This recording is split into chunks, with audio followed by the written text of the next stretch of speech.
from 352 Innovation. Today we're going to discuss the fuel filter change that happened yesterday, what we learned from it, and the oil change that's going to happen today. But first, I want to say this video is for educational and entertainment purposes only. Please make sure you consult your manual for your own specific vehicle and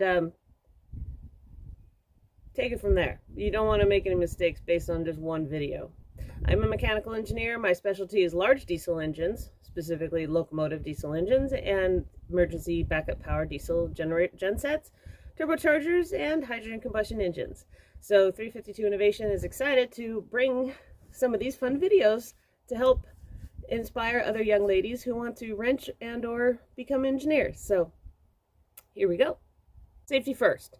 Now, I found out when I went to fire up the engine to prepare for the oil change, to warm up the oil a little bit, the cylinder, hydraulic cylinders, hinges on this hood are no longer trustworthy. So we got a post holding it up. Safety first. You do not want this hood smashing down on your fingers or your head or your phone. So, also, thankfully, this truck sits high enough I don't need a jack or jack stands in order to do an oil change. However, if you do end up having to jack up your vehicle, please, for the love of God, use jack stands at the appropriate lift points because, oh, that would be an awful way to go. Okay, so safety is out of the way. So, baby powder works fantastic for those rubber gloves that we're going to need as I show you the tale of two fuel filters. So, Dad has a 99 F350. I have a 99 F250. They both have the same 7.3 liter diesel engine. Dad was driving his and he realized that total loss of power, blowing a lot of soot.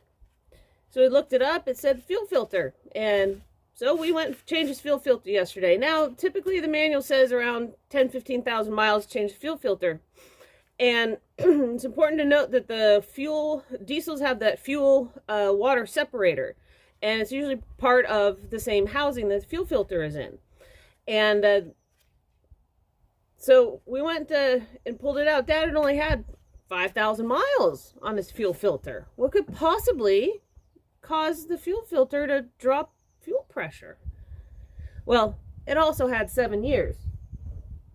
And this, ladies and gentlemen, is why time-based maintenance is just as important as mileage-based maintenance. This, we cleaned it out, fired it back up, drove like a champ, a little bit of soot, residual soot, but then it cleared up, plenty of power, not a problem. Easy peasy. So this is the bottom. And the beauty of how the housing assembly is that the fuel comes up through the bottom and exits out the top. So that way it protects the fuel injectors and other expensive equipment downstream of that fuel. So that this rust doesn't go and destroy an injector, which is a lot more expensive than just a fuel filter. So by comparison, this is the fuel filter with 10,000 miles on it in about 1.5 years that came out of my truck. Time-based maintenance is just as important as mileage-based maintenance. And it can go in anything. You know, water can get in the brake fluid, you know, the brake fluid can get moisture content in it. Everything can get moisture content in it, whether it's supposed to have a little bit or expected to have some or not expected to have any at all. But the moisture content will get in there and it can do a lot of damage. Now here's the top of the housing for the fuel filter. Goes in there. Here's the exit. This is the exit piece. And so it enters from the bottom and exits. I mean, look how close that is. Talk about protecting your equipment. It's right underneath it. It's actually just in the thread. So exits right here. And you're protecting your injectors and all that expensive equipment. Good job, Ford. Or International. Well, I'll give you a little lesson. If you want to skip ahead to the actual oil change part, we'll get there. But this and this make for a perfect lesson on film thickness. So I wanted to help teach you guys a little bit about lubrication part of the lubrication system, because it's a lot more than just, you know, a little pillow for the bearings to rest on. You can see here,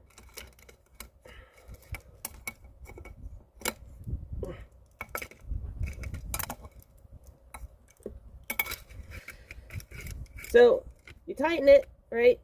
You got no clearance. You loosen it, you got clearance, right? So you're used to those terms in thousandths or 10,000ths or whatever. That's that clearance necessary that you use like plastic gauge to check on your main bearings when you're assembling an engine, putting the crankshaft in, putting the conrods together. That clearance is critical for the oil film thickness to develop and make that little cushion to protect those two surfaces. Now, what's really critical is that you don't want to ever like over rev an engine when the oil is cold, because it's really viscous, right? It's like molasses versus, you know, melted butter. So that film thickness needs to build up. And on systems like emergency stationary diesel gensets, they'll often have a keep warm system that keeps the oil at an elevated temperature, not operating temperature, but an elevated temperature, and it pumps it through the system, so it's constantly getting fed to those critical, you know, crankshaft journal bearings. Because when that thing first fires off, like an engine, especially when it's been sitting for months, there's very little oil right there, and so you got metal on metal contact, so it takes a minute for that film thickness to build up. And when the viscosity is like molasses, do you think that film thickness builds up very much? Very fast? Not at all. So that's really important. And the other component to that is your oil filter. You can do some damage to it if the oil pressure is too high. I mean, think about how much effort it takes to squish like a gummy bear, right? Versus take a drop of water and squish it between your fingers. It takes a lot of effort to squish it down to the same size, right? That's a gummy bear. That's that viscous oil. Trying to squish it, trying to pressurize it, you ever notice it's much higher oil pressure when it's cold versus when it's at operating temperature. So, especially on big engines, you can do damage to the filter housing and to your oil filter on high performance engines that run high oil pressure, because you can blow it out, right? If you rev it too high, because the oil pump is dumb. It's just going to run at whatever the engine tells it to run, and when it's mechanically connected to the crankshaft or to the engine. So you got to be careful with that. That's why just give that oil a chance to develop its film thickness and get a little warm before you start hammering that throttle. That's all I'm saying.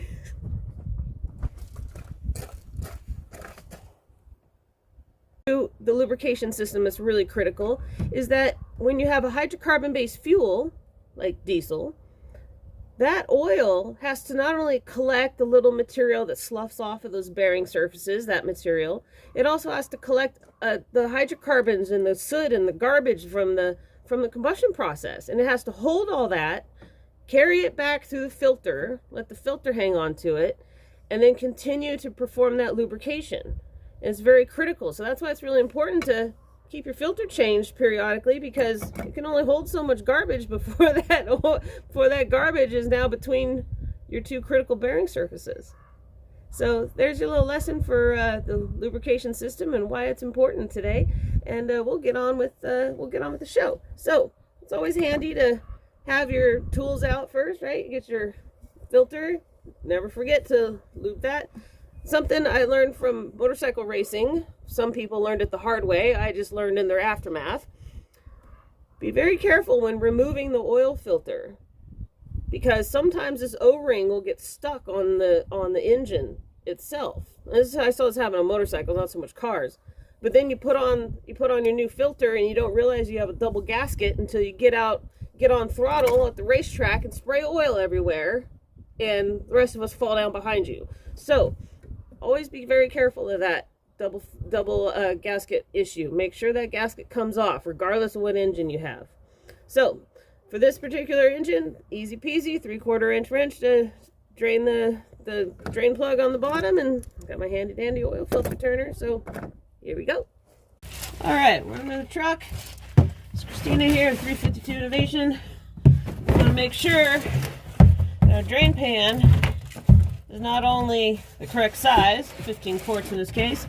Make sure that you got your vent open, and you got the hole unplugged, There's nothing like having 15 quarts drop in there and nowhere to go. So, verified that. Got our wrench. Gloves. Ah.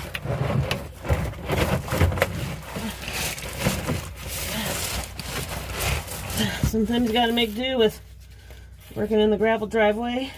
My brother calls it cardboard yoga. I like to put cardboard down just in case there's any leaks.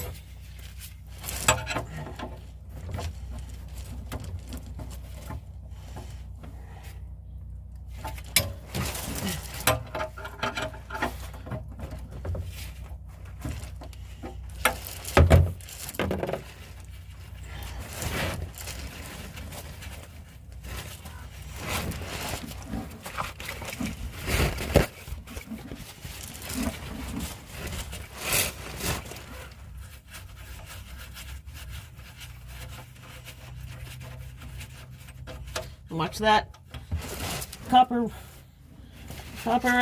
squash washer for sealing. All right, now we wait. All right, we're gonna do the filter. Remove that. Install a new one.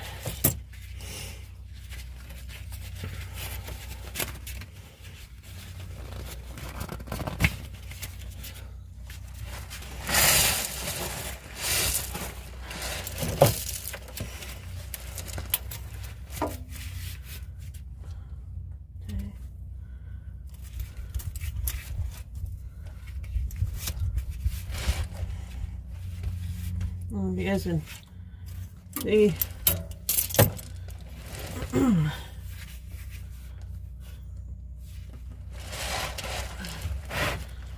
Alright, so start leaking down the filter. Let that drain a little bit.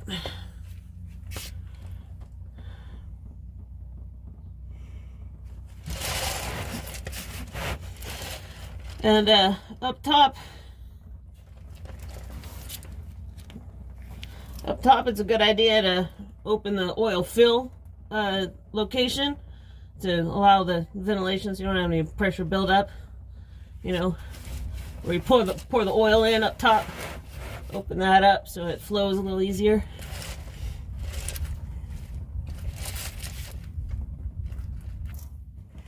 And the oil all over my screen. Oh, perils, right? Doing your own oil changes. That's why they make an edit button. Alright, let's get this filter out. Be careful because these filters can hold 2 quarts.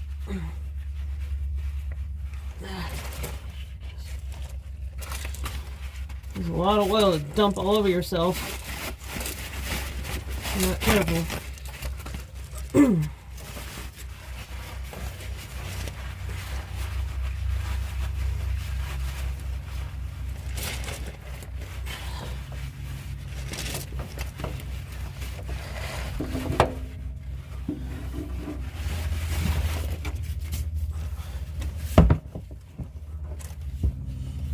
And there we go. All right. Clean up. Now it's important to kind of wipe down the surface there where the filter was. You don't want any debris that can cause a problem with sealing. A nice good seal in there.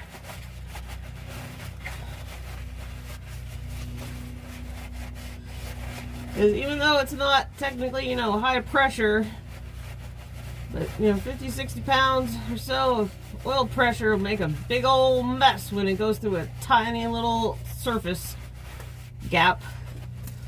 You don't want that. You do not want that. Oh, we got the, out of view, but we got the fresh oil container here. I'm going to dip my finger in it. One of the most important parts. Oh, of course.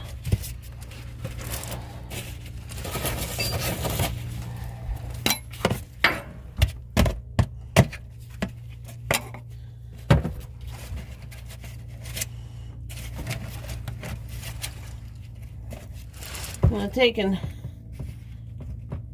coat this, just a little coating, doesn't need a ton, just a little bit. Nice clean oil on that. I'm going to use that dirty shit.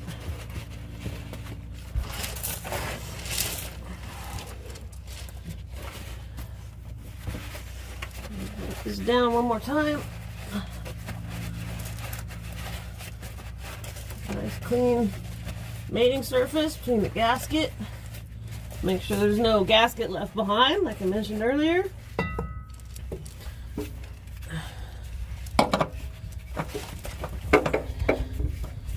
Some nice thread engagement.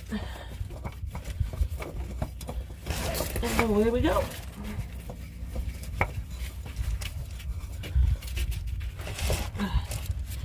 Another rag, wipe off your rubber gloves if you need to, if they're slipping.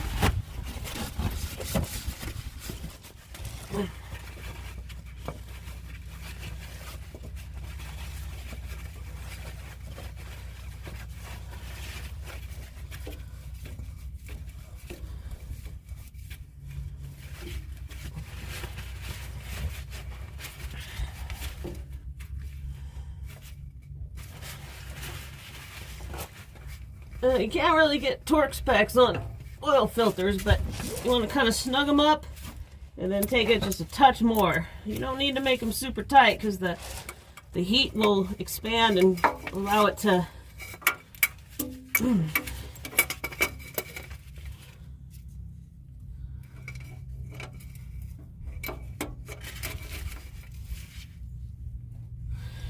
oftentimes filters will have like a 1, 2, 3, 4 to help guide you.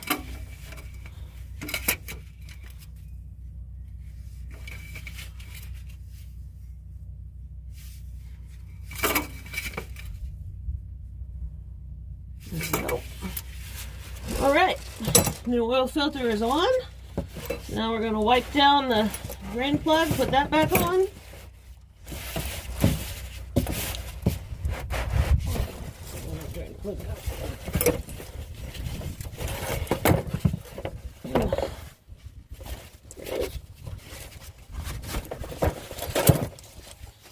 So you don't often have to replace the crush washer. It's usually copper, so that way it's a soft material.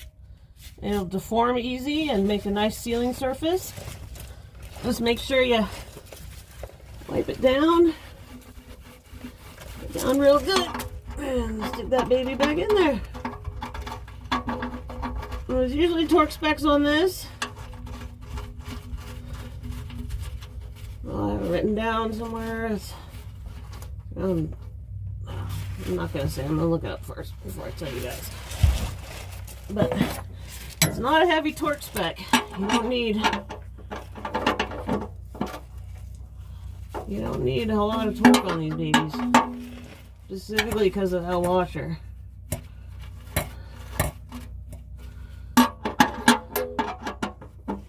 And the heat helps seal it back up too.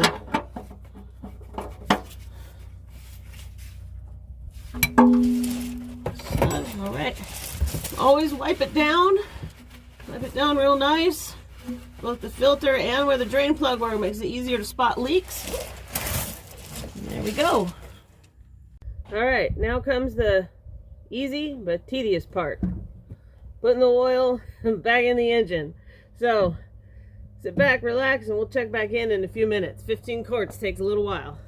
Torque spec on that drain plug is about 15 to 25 foot-pounds, depending on your specific vehicle, make and model. And it's recommended not to use the oil filter wrench to tighten the filter. So I did it because my hands were slippery and I couldn't get that much leverage on it. But you want to be just very cautious when you use it, and check it by hand afterwards. You don't want to over tighten it, just as bad as under tightening it.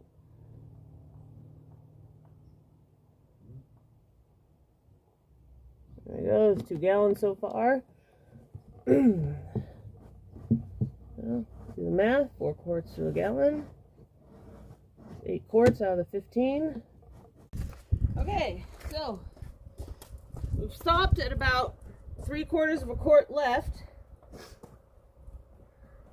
So we can fill up the oil filter, verify the dipstick.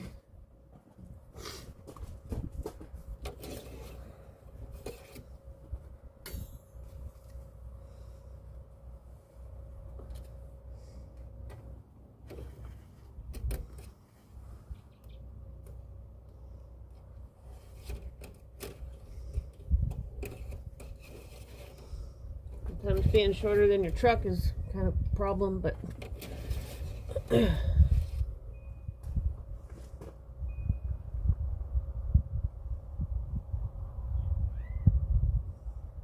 alright, perfect. It's showing it's within operating range, which means it hasn't filled up the filter yet, so we should have plenty of margin. Fill up that filter, check for leaks, and then top it off. You don't ever want to overfill it. That, ladies and gentlemen, is how you change the oil in your diesel. So, we topped it off a little bit. You can see what's in operating range.